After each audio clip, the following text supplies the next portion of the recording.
Welcome to Learning Tube channel. आज हम लोग रीजनिंग का जो है सेट 1 का सॉल्यूशन देखेंगे और हम लोग क्या करेंगे, मैथ के साथ साथ अगर रीजनिंग का भी प्रैक्टिस होते रहेगा तो ये काफ़ी बेनिफिट रहेगा किसी भी एग्ज़ाम के लिए। तो आज का जो रीजनिंग है वो एसएससी सीजीएल 4 जून को जो फर्स्ट शिफ्ट में एग्ज़ाम हुआ था उसका सेट है रीजनिंग का। आज इसमें पहला क्वेश्चन है, जैसे ये सीरीज से दिया गया, यानी 3, 7, 16, 35 वाट और 153, यानी इसके खाली स्थान पे जो है ब्लैंक स्पेस पे क्या आएगा। देखिए ये बहुत कम से शुरुआत हुआ, 3, 7 से शुरुआत हुआ, काफ़ी एक ही बार बहुत 153, यानी थोड़ा ज़्यादा गैप कर दिया। इसका मतलब ये हो जाता है कि जब ज़्यादा गैप होने लगता है तो इसका मतलब ये होता है कि वो कहीं ना कहीं मल्टीप्लाई में बढ़ रहा है, मल्टीप्लाई या स्क्वायर में बढ़ रहा है। तो अगर मल्टीप्लाई में देखें तो यानी 3 दूना 6 प्लस 1 7, 2 से गुना करके 1 जुड़ रहा है, फिर 7 दूना 14 प्लस 2 16, और फिर 16 दूना 32 प्लस 3, यानी 2 से गुना करके पहला बार 1 जोड़ा, अगला बार 2 जोड़ा, उसके अगला बार 3 जोड़ा, तो अगला बार 2 से गुना करके हम लोग क्या करेंगे, 4 जोड़ेंगे। तो 35 दूना 70 प्लस 4 74, यानी इसका जो आंसर होगा वो ऑप्शन नंबर बी हो जाएगा। अगर आगे भी अगर हम चेक करना चाहें तो कर सकते हैं। 74 दूना कितना होता है, 148, अब प्लस 5 यानी 153, मतलब मैच कर रहा है, जो इसका आंसर होगा ऑप्शन नंबर बी हो जाएगा। अब जैसे नेक्स्ट सवाल आते हैं, डिग का कोड जो 25 दिया गया, कट का कोड 49 दिया गया, DIG। डिग का जो कोड है वो कितना दिया गया, 25 दिया गया है, और CUT कट का जो कोड है वो कितना दिया गया, 49 दिया गया है। तो किसका कोड निकालना है, किक का कोड निकालना है। तो हम लोग कोडिंग डिकोडिंग में इस तरह का सवाल देखे हुए थे रीजनिंग वाला में। तो डी कितना होता है, 4। पहले क्या इसमें क्या बताया था कि पहले सबसे पहले इसको कोडिंग कर लेना है। डी चौथा स्थान पर होता है, I 9 और G 7, C 3, U कितना होता है, T 20, U 21, और J 10, K 11, I 9, C 3, K 11। ठीक है। अब क्या देखते हैं, अगर यहाँ पे देखते हैं तो 4 प्लस 9 13, 7 20, यानी जोड़ने पे 20 ही हो रहा है, जबकि यहाँ पे 25 दिया गया है।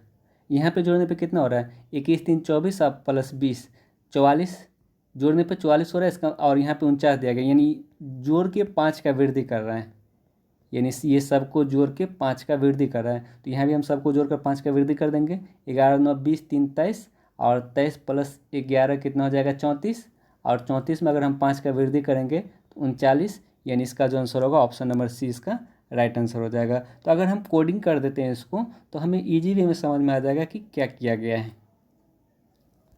अब नेक्स्ट सवाल आते हैं, इसमें नीचे दी गई आकृति के दाएं ओर दर्पण रखा जाए तो बनने वाला सही दर्पण प्रतिबिंब का क्या होगा। दर्पण कहीं भी रहे, या दाईं ओर रहे या बाईं ओर रहे, प्रतिबिंब सेम ही बनेगा। और दर्पण प्रतिबिंब में क्या होता है, जो दाएं तरफ रहता है वो बाएं तरफ घूम जाता है, और जो बाएं तरफ रहता है वो दाएं तरफ आ जाता है। देखिए जैसे ये इस तरफ घुमा हुआ है, यानी हमारे दाहिने तरफ, तो दर्पण प्रतिबिंब में क्या होगा, ये बाएं तरफ घूम जाएगा। तो बाएं तरफ घूमेगा तो सारा का सारा ऑप्शन बाएं तरफ दे दिया गया है। इसमें पॉइंट नहीं दिया गया तो ये ऑप्शन ख़त्म हो जाएगा। और ये दाएं तरफ इस तरह से दिया गया तो अगला बार बाएं तरफ से इस तरह से हो जाएगा, और बाएं तरफ से इस तरफ से कहाँ दिया गया है, ऑप्शन नंबर बी में दिया गया है। और ये सी खत्म हो जाएगा क्योंकि ऊपर में दिया गया है ना, जबकि ये जो लाइनिंग है वो नीचे दिया गया है, और सी खत्म हो जाएगा। और डी में केवल पॉइंट दिया गया है, जबकि यहाँ पे एक बिन ये थोड़ा सा गैप वाला है, तो इसका जो आंसर होगा ऑप्शन नंबर डी हो जाएगा। नेक्स्ट सवाल, इसमें भी फिर सीरीज दे दिया गया है। जैसे पहला बार एक ये है, एक सीधी लाइन है और 2 खड़ी लाइन है, अगला बार एक सीधी लाइन और ये 2 खड़ी लाइन, ये इस तरह से दिया गया। पहला बार इस कोने से दिया गया, अगला बार इस कोने से दिया गया। अगला बार क्या किया, 2 सीधी लाइन दे दिया गया और 3 खड़ी लाइन। पहला बार एक सीधी लाइन 2 खड़ी लाइन इस कोने से, अगला बार एक सीधी लाइन 2 खड़ी लाइन इस कोने से, उसके बाद क्या किया, 2 सीधी लाइन और 3 खड़ी लाइन इस कोने से, और फिर 2 सीधी लाइन और 3 खड़ी लाइन इस कोने से। अगला बार इस कोने से 3 सीधी लाइन आ जाएगा और 4 खड़ी लाइन आ जाएगा। तो ऐसा कौन सा ऑप्शन है, 3 सीधी लाइन और 4 खड़ी लाइन, ऑप्शन नंबर डी इसका राइट आंसर हो जाएगा। नेक्स्ट सवाल, 4 समूह में से 3 अक्षर समूह किसी एक प्रकार संबंधित है और एक असमान है, तो असमान समूह अक्षर का चयन करें। तो सबसे पहले इसको क्या करना पड़ेगा, इसको कोडिंग करना पड़ेगा। P16, R18, S19, U21, और X कितना होता है, W23, X24, फिर CFIL का करेंगे तो C3, F6, I9, L12, अगर MOS क्योंकि M13, O16, सॉरी O15 होता है ना, AGO O15, Q17 और S19, ठीक है। और G7, H8, I9 और J10, ठीक है। अगर हम यहाँ देखें तो 3 बढ़ा, फिर 2 बढ़ा, फिर यहाँ पे क्या बढ़ा, 3 बढ़ा। यहाँ देखें तो 2 बढ़ा, 2 बढ़ा, फिर 2 बढ़ा। यहाँ देखें तो 1 बढ़ा, फिर 1 बढ़ा, फिर 1 बढ़ा, 7, 8, 9, 10। यहाँ देखें तो 3 बढ़ा, यहाँ फिर 3 बढ़ा, यहाँ पे 3 बढ़ा। बाकी 3 में क्या हो रहा है कि समान संख्या में बढ़ रहा है। यहाँ भी 3, 3 का वृद्धि हो रहा है, समान संख्या की वृद्धि हो रहा है। यहाँ भी समान संख्या 2, 2 का वृद्धि हो रहा है। यहाँ पे समान संख्या 1, 1 का वृद्धि हो रहा है। और यहाँ एक बार 3, एक बार 2 असमान वृद्धि हो रहा है। तो जो इसका आंसर होगा ऑप्शन नंबर ए हो जाएगा। यानी इसमें असमान वृद्धि हो रहा है, बाकी सब में समान वृद्धि हो रहा है। अब नेक्स्ट सवाल आते हैं। निम्नलिखित 4 शब्दों में से 3 शब्द किसी न किसी प्रकार समान है और एक शब्द असमान है। असमान शब्द का चयन करें। देखिए, ऑफलाइन बैच में जब हम बहुत सारे स्टूडेंट क्या गलती करते थे, केवल बोलते थे कि हाँ जीरा अलग हो जाएगा, जीरा हम लोग इसमें देते हैं, बाकी हम नहीं देते हैं। मतलब केवल एक को देखकर छांट देते थे, लेकिन नहीं, इसमें हमें एक को देखकर नहीं छांटना है। हमें जिसको छांटना है उसको छोड़कर बाकी 3 में समानता देखना है। बाकी 3 में क्या समानता वही देखना है। जैसे अगर हम सरसों, जीरा और सौंफ का बात करें, ये सब ज़मीन के ऊपर उगता है और मूंगफली ज़मीन के नीचे, ज़मीन के नीचे वाले पेड़ में। तो इसका जो आंसर होगा ऑप्शन नंबर सी हो जाएगा। नेक्स्ट सवाल आते हैं। उस समुच्चय का चयन करें जिसमें संख्या उसी प्रकार संबंधित जिस प्रकार नीचे दिए गए समुच्चय आपस में संबंधित है। यानी ये समुच्चय किस प्रकार संबंधित आपस में, देखिए ये 3 को 4 से गुना करेंगे 12, यानी दोनों साइड वाले को गुना करके फिर 2 से गुना कर देते हैं तो बीच वाला आ जाता है। यहाँ पे 4, 9 को गुना करेंगे 36 और 36, 9, 72। ऑप्शन नंबर इसका राइट आंसर होगा। अगर यहाँ देखें 6 + 11 17, 17 × 2 34। अगर यहाँ 34 रहता तो ये ऑप्शन हो सकता था। 8 × 2 10, 10 को 2 से गुना करेंगे 20। अगर यहाँ 20 रहता तो ये ऑप्शन भी हो जाता। 12 × 4 16, 16 × 9 32। अगर यहाँ 32 होता तो ये ऑप्शन हो जाता। नहीं सॉरी, 4 × 12 × 2 24। एक मिनट, साइड वाले को गुना करके फिर 2 से गुना किया है ना, तो 9 चौका 36, 9 72, ये ऑप्शन हो जाएगा। जैसे 11 छके 66 दूना करेंगे तो बहुत ज़्यादा चला जाएगा। 8 9 16 दूना 32 करेंगे तो यहाँ 32 ये नहीं होगा। और 12 चौका 48 दूना करेंगे तो ये ज़्यादा हो जाएगा। तो इसका जो आंसर होगा ऑप्शन नंबर है, यानी दोनों साइड वाले को गुना करके फिर 2 से गुना कर दिया गया। नेक्स्ट सवाल, इसको अर्थपूर्ण शब्द में सजाना है। तो सबसे पहले हम क्या करते हैं, बाजार जाते हैं, वहाँ सब्जी खरीद कर, यानी 3 4 1, उसके बाद पका के उसको भोजन में तैयार करते हैं, यानी 3 4 1 5 2। ऑप्शन नंबर ए इसका राइट आंसर होगा। अगर कभी कभी अर्थ हमें समझ में नहीं आए तो हमें 1 2 लाइन देखकर भी हम लोग पकड़ सकते थे। जैसे बाजार जाके हम लोग सब्जी खरीदते हैं, तो यानी 3 4 1 का ग्रुप बना है, तो 3 4 1 का ग्रुप कहाँ दिया गया है, एक ही ऑप्शन में 3 4 1 का ग्रुप दिया गया है ए में। तो इसका जो आंसर होगा ए होगा। जब समझ में नहीं आए तो कभी कभी इस तरह से भी हम लोग बना सकते हैं, 1 2 ग्रुप को पकड़ के सवाल को बना सकते हैं। अब नेक्स्ट सवाल देखते हैं। सभी शासक मशीन हैं, यानी जितना भी शासक हैं सबका सब क्या है, यानी जिस शासक का जितना भी भाग होगा सबका सब क्या हो जाएगा, मशीन हो जाएगा। इस सवाल को हम लोग वेन डायग्राम से ही बनाएंगे। और कुछ मशीन महंगी वस्तु है। अब देखिए इसमें 2 तरह का पॉसिबिलिटी बनता है। एक जैसे सभी शासक जो हैं वो क्या है, मशीन है। और क्या चीज़ बोला है, कुछ मशीन महंगी वस्तु है। अगर बोला कुछ मशीन महंगी वस्तु है तो हम शासक को नहीं ले सकते हैं। कुछ मशीन महंगी वस्तु है, यानी ये महंगी वस्तु, ठीक है। अगर हम इसमें देखें इस वेन डायग्राम में, तो इस तरह से भी तो हम शासक को ले भी तो सकते हैं ना, महंगी वस्तु। शासक के बारे में नहीं बोला गया तो हम ले भी सकते हैं और नहीं भी ले सकते हैं। हमारे पास 2 डायग्राम बन रहा है, यानी 2 तरह के पॉसिबिलिटी बन रहा है। तो अब जो निष्कर्ष निकलेगा, ये दोनों पॉसिबिलिटी में जो निष्कर्ष सही होगा वही आंसर होगा। बोला कुछ शासक महंगी वस्तु है। देखिए यहाँ पे कुछ शासक महंगी वस्तु हो रहा है, लेकिन यहाँ पे शासक महंगी वस्तु नहीं हो रहा है, तो ये ऑप्शन ख़त्म हो जाएगा।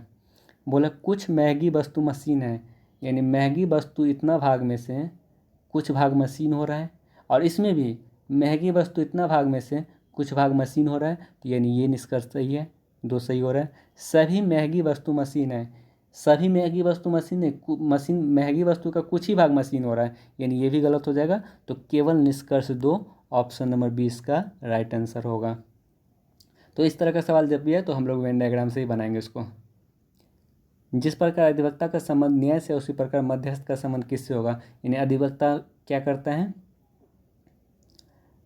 अदालत में न्याय दिलाता है, उसी प्रकार मध्यस्थ जो यानी जो मध्यस्थता करता है वो क्या करता है, समझौता करता है। ऑप्शन नंबर इसका राइट आंसर होगा।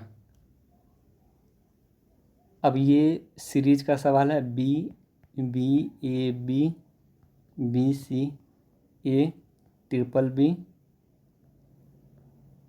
फिर खाली स्थान बी ए खाली स्थान बी। ठीक है, इसको क्या करते हैं ना, पहले कुछ पार्ट में डिवाइड करते हैं। पहले देखते हैं कितना है, 2 2 4 2 6 2 8 2 10 2 12 2 14 2 16 18 है। हम इसको क्या करते हैं, 6 के पार्ट में डिवाइड कर देते हैं, क्योंकि 4 में अगर हम डिवाइड करेंगे तो फिर ये 4 में अगर डिवाइड करेंगे तो फिर 2 एक्स्ट्रा बच जाएगा। 6 में डिवाइड करते हैं, 2 2 4 2 6, ये 6 इधर, 2 2 4 2 2 4 2 6 6 यहाँ, 2 2 4 5। ठीक है, बी के बाद सी यहाँ पे दिख रहा है, तो बी के बाद सी हम लोग यहाँ दे देंगे। बी ए, देखिए बी सी बी ए, तो यहाँ भी बी सी बी ए, यहाँ भी बी सी बी ए। उसके बाद क्या, 2 बच गया बी बी, यहाँ पे डबल बी है तो यहाँ भी डबल बी होगा, और यहाँ भी डबल बी होना चाहिए। तो क्या बच गया, सी बी सी बी, यानी सी बी। ऑप्शन नंबर इसका राइट आंसर होगा। तो जितना पार्ट में अगर लंबा पार्ट हो जाए तो कोई दिक्कत नहीं, जितना में कंप्लीट डिवाइड हो जाए उतना में हम लोग उतना पार्ट में डिवाइड कर देंगे इसको कंप्लीट। चाचा, रिश्तेदार और धनी।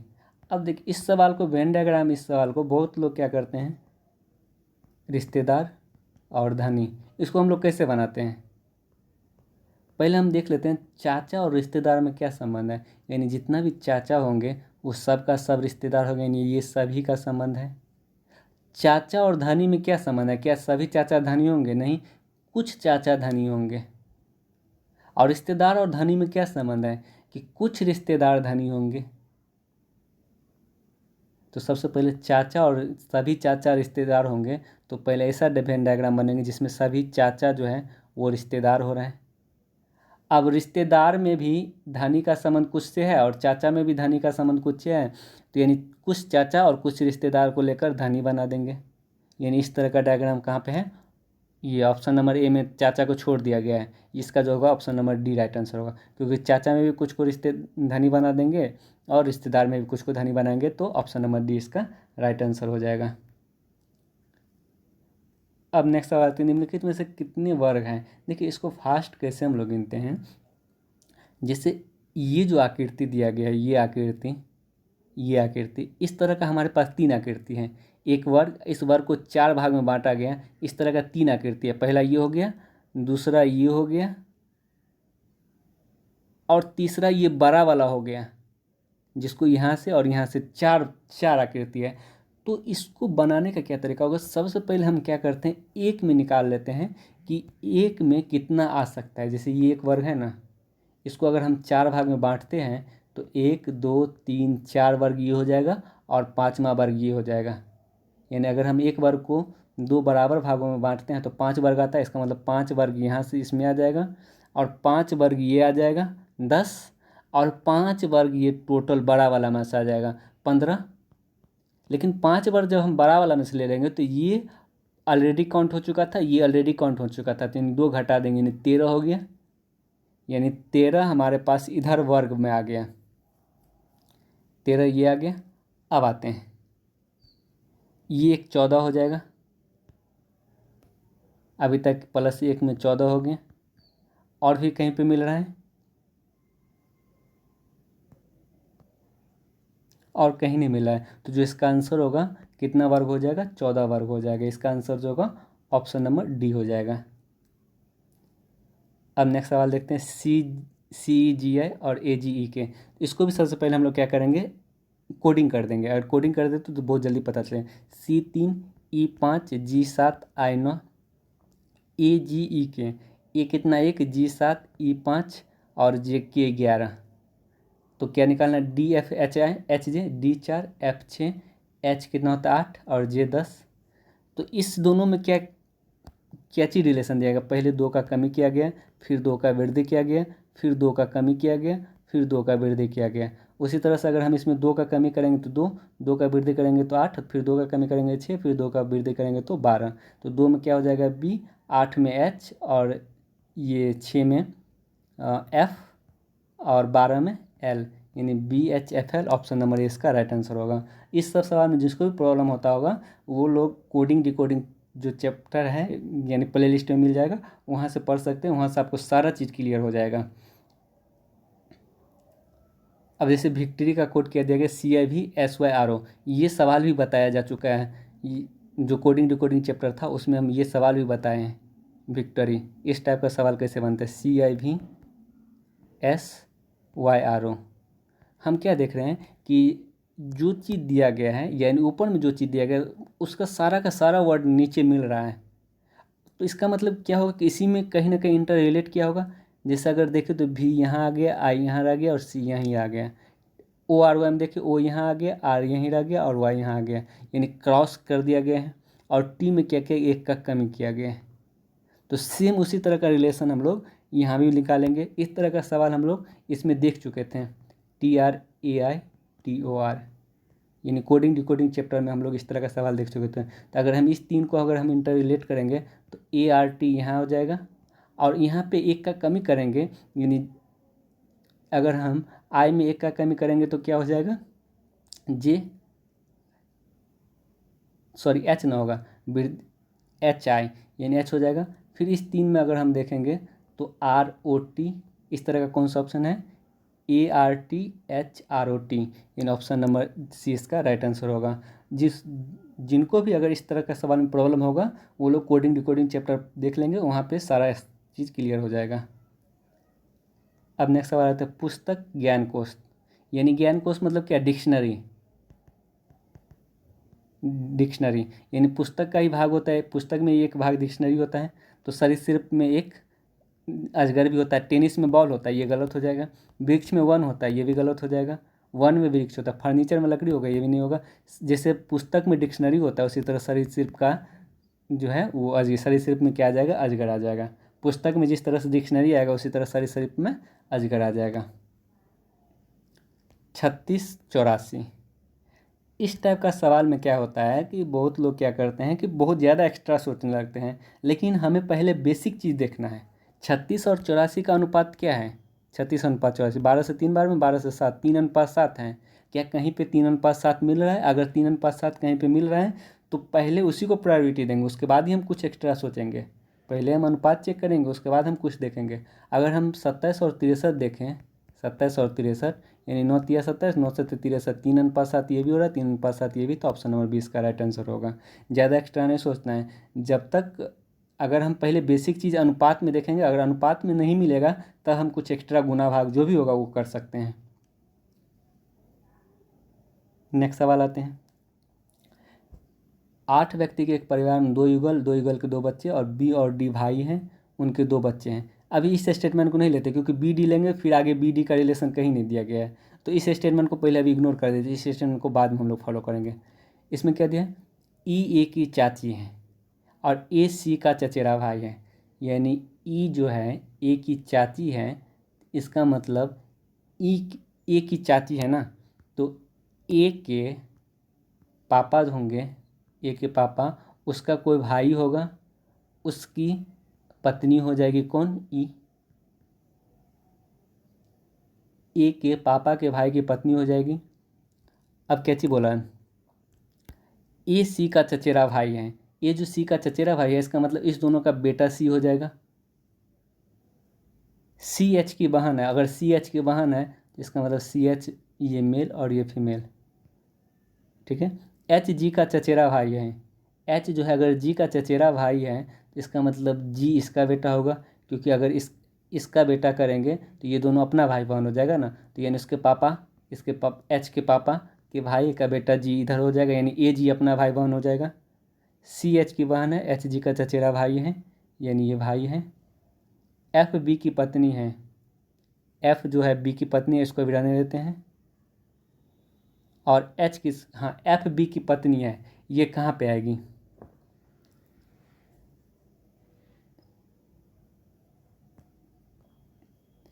जैसे ये मेल है तो ये फीमेल हो जाएगा, यानी यह बी को अगर यहाँ रखेंगे तो उसकी पत्नी ई हो जाएगी, इसका मतलब बी को यहाँ रखना पड़ेगा, तभी तो उसका पत्नी ये एफ हो जाएगा, एफ बी की पत्नी हो जाएगी। तभी अगर हम बी को यहाँ रखेंगे तो उसका पत्नी ई हो जाएगा, इसका मतलब बी यहीं रहेगा, तभी तो उसका पत्नी एफ हो जाएगा।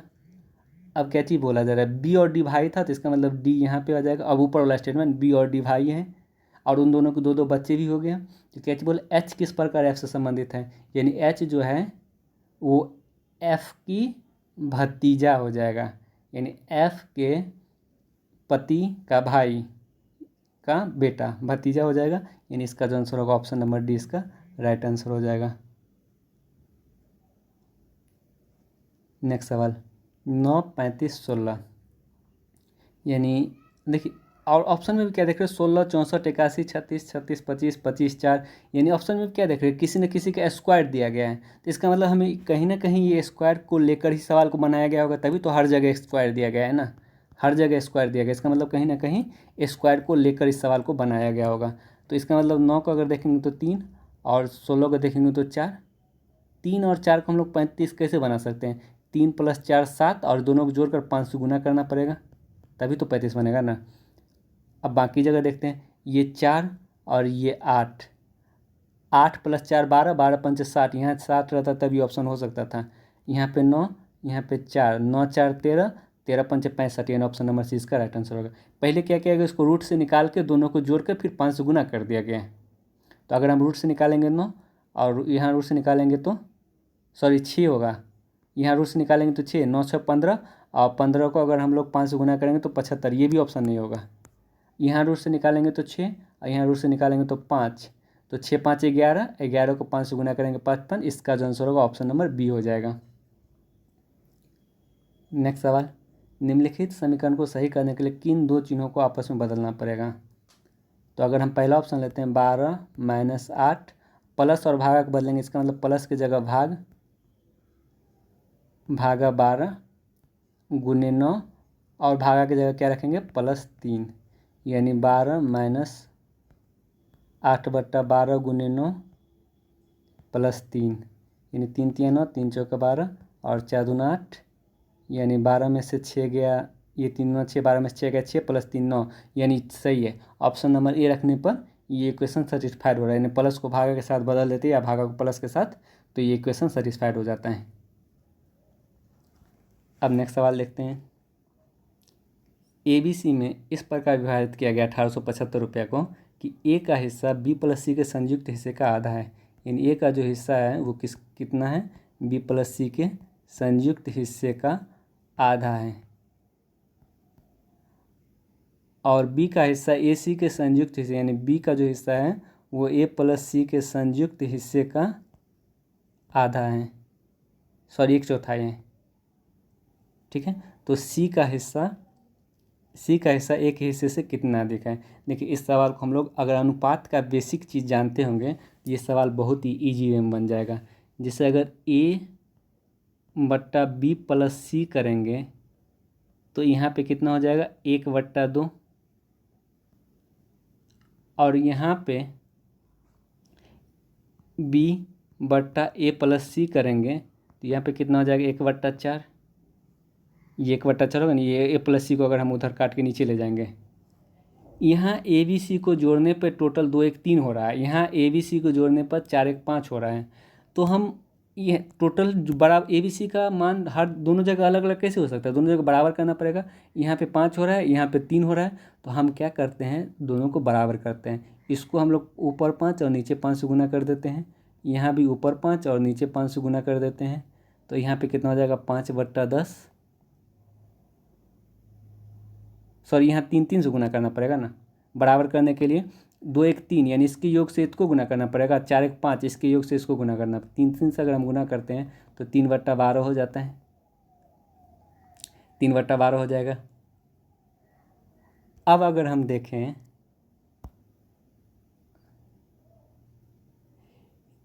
टोटल 15 रुपया में से 10 5 15 रुपया हो गया ना, यहाँ 12 3 15, टोटल 15 रुपया में से ए बी सी का अनुपात निकाल लें। ए को कितना मिल रहा है, ए को मिल रहा है 5, बी को कितना मिल रहा है, बी को मिल रहा है 3, 5 3 8, तो सी को कितना मिलेगा 7, 5 3 8 7। अगर हम अब अनुपात आ गया 5:3:7, तो टोटल 15 रुपया, वास्तव में टोटल कितना है 1875, यानी 15 का वैल्यू कितना हो जाएगा 1875। तो एक का वैल्यू कितना हो जाएगा 15 15 15 30 15 5 75 125। तो क्या चीज़ पूछ रहा है, सी का हिस्सा एक हिस्से से कितना अधिक है ना, तो सी का हिस्सा एक हिस्से से कितना अधिक है, अनुपात में 2। जब एक का वैल्यू 125 तो दो का वैल्यू 250। ऑप्शन नंबर सी इसका राइट आंसर होगा। तो मतलब इस तरीके से हम इस सवाल को बना सकते हैं, और इसे अगर हम बेसिक से बनाएंगे तो भी सवाल बन जाएगा। अब नेक्स्ट सवाल आते हैं। 4 संख्या में से 3 संख्या किसी प्रकार समान है, एक संख्या असमान है, उस असमान संख्या का चयन करें। यानी ये जो 16 क्या है, 6 का क्यूब प्लस 1 है, और ये 126 क्या है, 5 का क्यूब प्लस 1 है। ये 344 क्या है, किसका 343, यानी 7 का क्यूब प्लस 1 है, और ये 253 किसी का क्यूब नहीं, तो ये अलग हो जाएगा। यानी ये जो 3 संख्या हैं किसी न किसी का क्यूब प्लस 1 है, और ये जो संख्या 254 है वो किसी का क्यूब प्लस 1 नहीं हो रहा है। तो ये किस आकृति में निहित है, अगर देखें तो ये 4 नंबर ऑप्शन हो जाएगा इसका। जैसे ये एक ट्रायंगल हो गया, और इस ट्रायंगल थोड़ा सा बढ़ा हुआ है, और ये इस पर है, तो ये किस में है, 4 में है। अगर ये लेंगे तो इसमें नहीं हो पाएगा, बाकी किसी में नहीं, केवल 4 में ही है। अगर हम ये लेंगे तो ये ट्रायंगल तो ले लेंगे, लेकिन इसके ऊपर निकला हुआ नहीं ले पाएंगे, इसीलिए ये भी नहीं होगा, इसका आंसर केवल 4 होगा। अब जैसे एक पेपर फोल्डिंग और कटिंग है, जैसे अगर हम ये वाला भाग जो है, ये वाला भाग इस पे आया हुआ है, यानी ये जो है अब इस पे चढ़ गया है, अगर हम यहाँ काटे तो यही यहाँ भी कट जाएगा, अगर यहाँ काटे हैं तो ये भी यहाँ कट जाएगा, और यहाँ काटे हैं तो ये थोड़ा सा और कट जाएगा, इस तरह से कट जाएगा, फिर इस तरह से कटेगा, यानी यहाँ जो कटेगा तो यानी चारों कोना पे कट जाएगा, इसके कारण यहाँ कट जाएगा, और इसके कारण जो है यहाँ कट जाएगा। यानी चारों कोना पे कौन सा ऑप्शन में कटा है, ये ऑप्शन में इस कोना को नहीं काटा गया है, चारों कोना पर बाकी 3 ऑप्शन में काटा गया है। और देखिए अगर यहाँ कटेगा तो इसी का प्रभाव यहाँ भी पड़ेगा, तो दोनों बगल इस ऑप्शन में नहीं काटा गया है, ये भी ऑप्शन खत्म। और यहाँ जो कटेगा थोड़ा तिरछा कट रहा है, और ये तिरछा, और यहाँ पे सीधा काट दिया है, तो ये भी ऑप्शन खत्म। इसका जो आंसर होगा ऑप्शन नंबर सी हो जाएगा। एक ही पासे के दो भिन्न स्थितियाँ दिया गया, 6 फलक नीचे हो तो ऊपरी फलक कौन होगा। देखिए इस पासा वाला सवाल हम लोग कैसे बनाएंगे, जब दोनों में एक कॉमन मिल रहे हैं, यानी कोई भी संख्या कॉमन मिल रहा है, तो कॉमन क्या मिल रहा है, 1 मिल रहा है कॉमन, तो जो कॉमन मिले उससे क्लॉकवाइज जाना है, 1 5 6 क्लॉकवाइज लिखेंगे, 1 5 6, और इसमें भी 1 से स्टार्ट करेंगे और क्लॉकवाइज लिखेंगे, 1 3 2 1 3 2। अब जो एक दूसरे के नीचे हैं वो एक दूसरे का विपरीत हो जाएगा, यानी 5 के विपरीत 3, 6 के विपरीत 2, तो बच गया अब क्या 4, तो 1 के विपरीत 4 हो जाएगा। तो यानी लेकिन हमें 6 का विपरीत पूछा है, 6 का विपरीत क्या हो जाएगा 2। ऑप्शन नंबर बी इसका राइट आंसर होगा। तो कहने का मतलब है क्या करेंगे, सबसे पहले क्या करना है, पहले इस दोनों में कॉमन खोजना है। अगर एक ही संख्या कॉमन 1 मिल रहा है तो हम क्या करेंगे, 1 से शुरुआत करते हुए क्लॉकवाइज घूम जाएंगे, 1 5 6, फिर यहाँ भी 1 से शुरुआत करते हुए क्लॉकवाइज घूम जाएंगे, 1 3 2। तो इसका मतलब क्या हो गया, 5 के विपरीत 3 और 6 के विपरीत 2, और बाकी जो 4 बचा वो 1 के विपरीत 4 हो जाएगा। ठीक है, तो 6 के विपरीत पूछा है, तो 6 के विपरीत क्या हो जाएगा 2। ऑप्शन नंबर 20 का राइट आंसर होगा। तो आज का सेशन यही समाप्त होता है। अगर वीडियो अच्छा लगे तो लाइक ज़रूर कीजिएगा, और अपने दोस्तों को भी शेयर भी कीजिएगा। Thank you, bye bye.